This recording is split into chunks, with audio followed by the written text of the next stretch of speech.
So it is official. It is official that Caitlin Clark and the Indiana Fever are officially ahead of the Chicago Sky. And it is done. It's over. The Sky can go 7-0 to end the year, and the Indiana Fever can lose 6 in a row to end the year. And it is done. It's over. The Fever, who are now 2 games above 500 in what is mad. Like, they have been... Like, that is crazy to think the Fever, who started off 1-8, are 2 games above 500. But if you guys don't know, going into the break, the Sky were 10-14. The Indiana Fever were 11-15. There was a half a game difference. Like, they were a half a game. Right now, there is, 6.5 games. They are 6.5 games. They've gone up 6 games difference. And the Chicago Sky are on a 7-game losing streak and are facing off against the Sparks in what is going to be a tough one. Because if you are the Sparks, you are already guaranteed. I think you can win every single game, and you are still pretty much guaranteed the best odds at the number 1 overall pick. So they're going to be trying to win.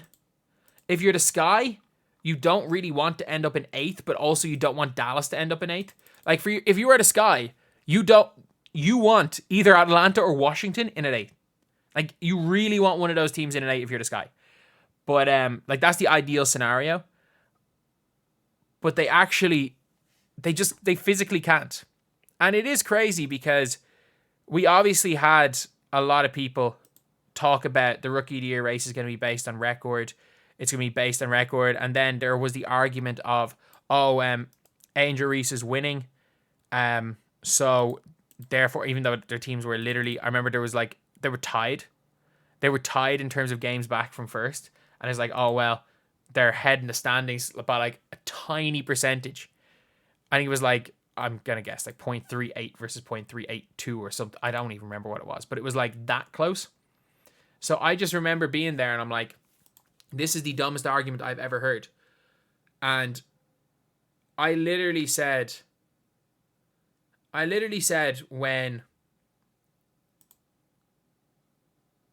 I was at the time, I'm like, a player isn't a winner if they have won.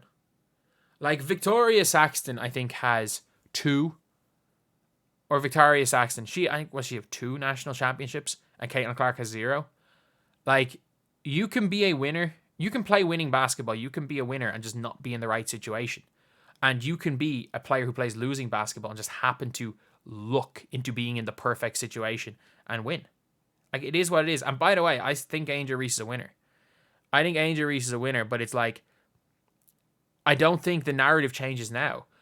And then people are starting to say, Caitlin Clark is a loser. It's like, man, she stopped. First of all, she stopped Angel Reese going to 2 straight national championship games. She beat Gino Auriemma's UConn. And she stopped South Carolina going back to back undefeated 3 years in a row. Like, if Caitlin Clark did not exist, Don's Daily South Carolina would be looked at in a similar way to Breanna Stewart's UConn, except maybe better because it was back to back undefeated seasons. Like, they lost 1 game in 3 years and it was to Caitlin Clark. So calling Caitlin Clark a loser at the start of the year is completely wrong. And also calling Angel Reese a loser right now is completely wrong as well. And a lot of people were taking into account Angel Reese being like, I've won at every level, like defense and rebounding is how to win. And it's like, I really don't like her answering questions being like, basically just trying to attack people on Twitter. Like, that's not really what you want to do. Like, you don't want to be combative. I'm starting to speak. It's like 4 a.m. against people that all they want to do is troll you. So, for me, I always think when it comes to Angel Reese is that she is the perfect 4th option. Like, that is what she is. And she is now being force-fed the ball as a first option. Like, she is a awful first option, a bad second option, a very solid third option, a brilliant 4th option. And that's not a knock on her because realistically, the way that the Chicago Sky will succeed the most is finding a second option and have Camila Cardoso as the third option and Angel Reese just living off offensive rebounds, stealing, and scraps. Like, they were at their best when it was very, very clear hierarchy of Marina Mabrey / Kennedy Carter 1-2, Angel Reese as the third option. Heck, even sometimes Angel Reese the fourth option. Then the streak happened. They started force feeding her. Her percentages started going down.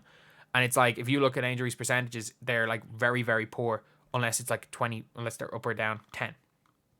But we're now at the stage where the Fever are firing on all cylinders. They're the hottest team in the WNBA. And the Chicago Sky are the coldest team in the W. Which I would have never thought at the start of the year. I really would have never thought that. Like, I was hardcore on the Chicago Sky team are gritty. They run teams close. They're going to win a lot of games that they probably shouldn't win. And it's actually now ending up being the opposite, is they are keeping a lot of games close. They just can't win anything. They can't win anything. And that's the problem when you don't have a go-to player. Like, with Kennedy Carter gone, no one on this, you don't have a go-to player. Even Marina Mabry was an upgrade. Like, people don't understand how important Marina Mabry was to that team. The fans that were happy she was gone because she was, she was taken away from Angel. She was shooting too many shots. And it's like, she was the best passer inside. So, yeah, that is, I'll say it, that I'm not surprised that the Fever have a better record than the Sky. Like, I thought it was going to happen. I didn't think it was going to happen with 6 games to go. I didn't think with Fever having 6 games to go and Chicago having 7 games to go, that now was going to be when we saw the record thing change. Like, I thought it was going to be a case where, like, the Fever end up, like, 2 games ahead of the Chicago Sky. Like, that was what my prediction was going to be, that it was going to be within 2 games. I don't think anyone would have thought with 6 games to go that they would be 6.5 games ahead. And if the Sky lose to the Sparks, they're done. They're done. Like, Chicago Sky to end the year have to play, I think they play the Dream and the Wings again. And they might play the Mystics. I'm not entirely sure, but it's like they just, it's going to be so difficult for this team to make the playoffs. And especially it's how they're losing games. You don't want to end the season on a low. You really don't. And regardless of what happens in the playoffs, we're now looking at a team in Indiana who are, yes, they are 3.5 games off the Aces, but they play the Aces twice. If somehow they can pull off this win on Friday against the Lynx and beat the Aces twice, it's like they then play the Dream. If they win out the season and end up as the 4th seed, like, Caitlin Clark's freaking MVP. But yeah, I don't think the standing should ever really be taken into account for any of these awards. Like, I thought it was dumb when the Fever were 1 game behind the Sky.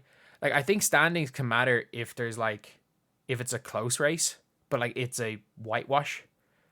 Like, it is it's a bigger gap than, I'm just trying to think of a blowout rookie of the year of, like, I don't know, Blake Griffin to John Wall, where John Wall was pretty good, but Blake Griffin was an all-star as a rookie.